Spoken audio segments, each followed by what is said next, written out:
Juges, chapitre 14.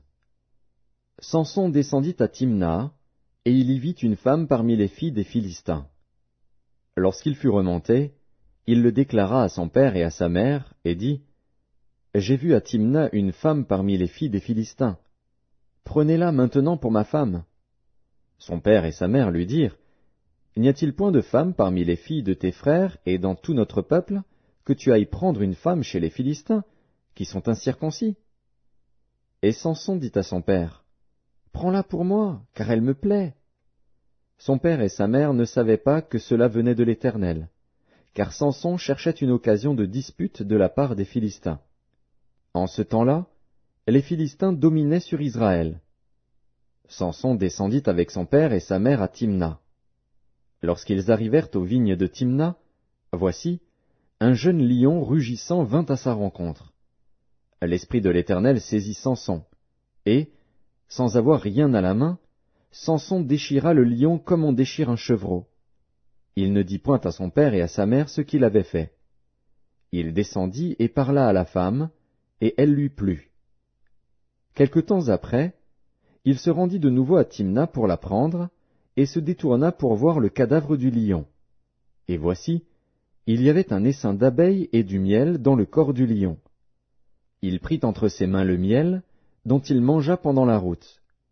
Et lorsqu'il fut arrivé près de son père et de sa mère, il leur en donna, et ils en mangèrent.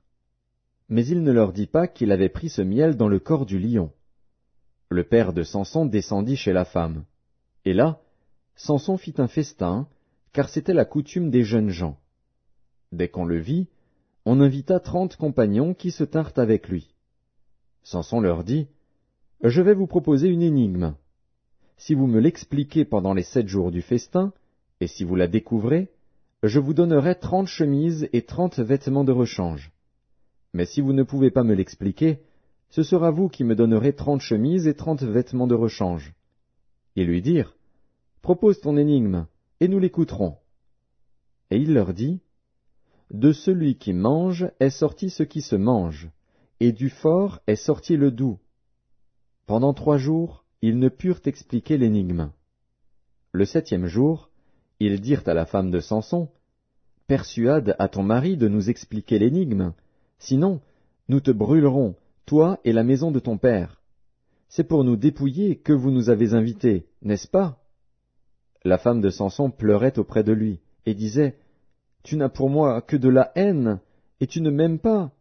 Tu as proposé une énigme aux enfants de mon peuple, et tu ne me l'as point expliquée. » Et il lui répondait, « Je ne l'ai expliqué ni à mon père ni à ma mère.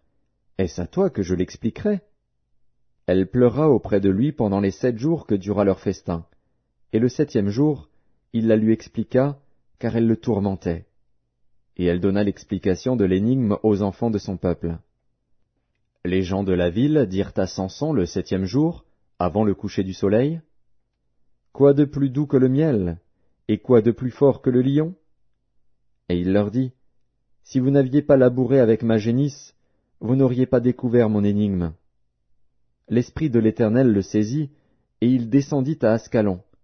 Il y tua 30 hommes, prit leurs dépouilles, et donna les vêtements de rechange à ceux qui avaient expliqué l'énigme. Il était enflammé de colère, et il monta à la maison de son père. Sa femme fut donnée à l'un de ses compagnons, avec lequel il était lié.